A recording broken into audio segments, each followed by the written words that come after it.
নমস্কাৰ এনিভাৰ 24 চাই থকা প্ৰতিজন দৰ্শক মই স্বাগতম জনাইছোঁ। শ্ৰীমন্ত শংকৰ হৰি ভকতৰ জানা যেন কল্পতৰ তাহান্ত বিনাই নাই নাই নাই আমাৰ পৰম গুৰু।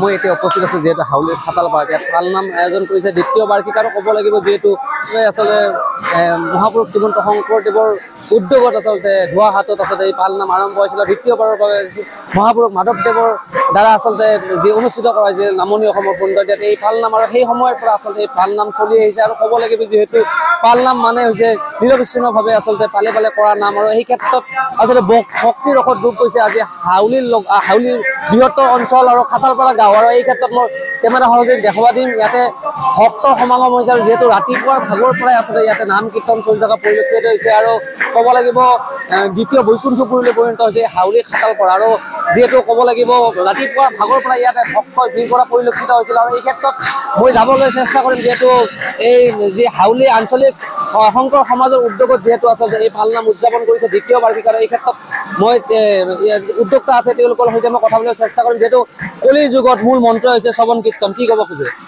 নমস্কাৰ, মই এনিভাৰতক স্বাগতম জনাইছোঁ আজি আমাৰ এই পালনাম স্থলীত উপস্থিত হোৱাৰ কাৰণে। কি কৈছে? কলিৰ যুগত মূল মন্ত্ৰ হৈছে শ্ৰৱণ কীৰ্তন। হৰিনামৰ মানে গতি বিনে আৰু গতি গত্যন্তৰ নাই। গতিকে আমি হৰিনামতে সকলোৱে একশৰণ ধৰ্ম আমি গ্ৰহণ কৰিব লাগে সকলোৱে। আৰু মই তাকে আহ্বান জনাইছোঁ আজিৰ এই পালনাম স্থলীৰ পৰা। কেনেকুৱা ধৰণৰ আয়োজন ৰাখিছে আজিৰ দিনটো? আজিৰ দিনটো আমাৰ দিনজোৰা ৰাতিপুৱা প্ৰসংগৰ পৰা সন্ধিয়া প্ৰসংগলৈ আমি দিনজোৰা কাৰ্যসূচীৰে আমি ৰাইজৰ কুশলাৰ্থে আমি এই আধ্যাত্মিক অনুষ্ঠান পালনামটো আমি বৈকুণ্ঠৰ কল্পতৰু হৰিনামৰ মাহাত্ম্য প্ৰকাশ মানে আমি এই পালনামখনি আয়োজন কৰিছোঁ। আৰু ইয়াত আমি সকলো ৰাইজকে আমি আহ্বান জনাইছোঁ উপস্থিত থকাৰ কাৰণে। আৰু এই পালনামখনি আমি আমাৰ হাউলি আঞ্চলিক শংকৰদেৱ সমাজ নামঘৰৰ উদ্যোগত অনুষ্ঠিত কৰা হৈছে। দ্বিতীয় বাৰ্ষিক হিচাপে আমি পালন কৰিছোঁ। আমি দ্বিতীয়বাৰৰ কাৰণে হয় যিহেতু দ্বিতীয় বাৰ্ষিক এই পালনাম। আৰু এই ক্ষেত্ৰত মই যাব খুজিম আৰু এজন বাপ আছে মোৰ লগত। কি ক'ব খোজে অনুভৱ কেনেকুৱা আজিৰ দিনটো? সুন্দৰ যে আজি আমি হাউলি আঞ্চলিক শংকৰদেৱ সমাজৰ উদ্যোগত ৰাতিপুৱাৰ প্ৰসংগৰ পৰা সন্ধিয়াৰ প্ৰসংগলৈ দিনজোৰা কাৰ্যসূচীৰে এই পালনাম ভাগিৰ আয়োজন কৰিছোঁ।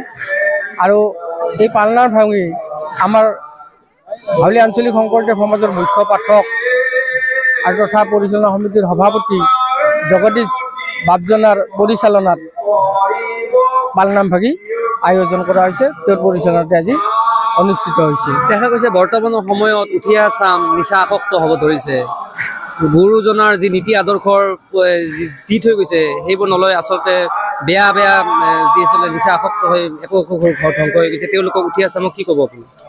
আচলতে আমি যদি এই নতুন প্ৰজন্মই এই হৰিনাম কীৰ্তনত আধ্যাত্মিক দিশত সহযোগ কৰে আৰু আধ্যাত্মিক দিশত যদি গুৰুত্ব আৰোপ কৰে তেতিয়াহ'লে এই যি আজি ৰাগিয়াল দ্ৰব্যৰ ওপৰত শক্তি অশান্তি বিভিন্ন ধৰণৰ বেয়া কৰ্মত লিপ্ত এইখিনি মোৰ বিশ্বাস। আৰু হৰিনামো সেই কথাকে কৈছে যে হৰিনামত যদি মতি দিয়ে তেতিয়াহ'লে আমাৰ নতুন প্ৰজন্মই এনে বেয়া অভ্যাস পৰিহাৰ কৰাটো নিশ্চিত।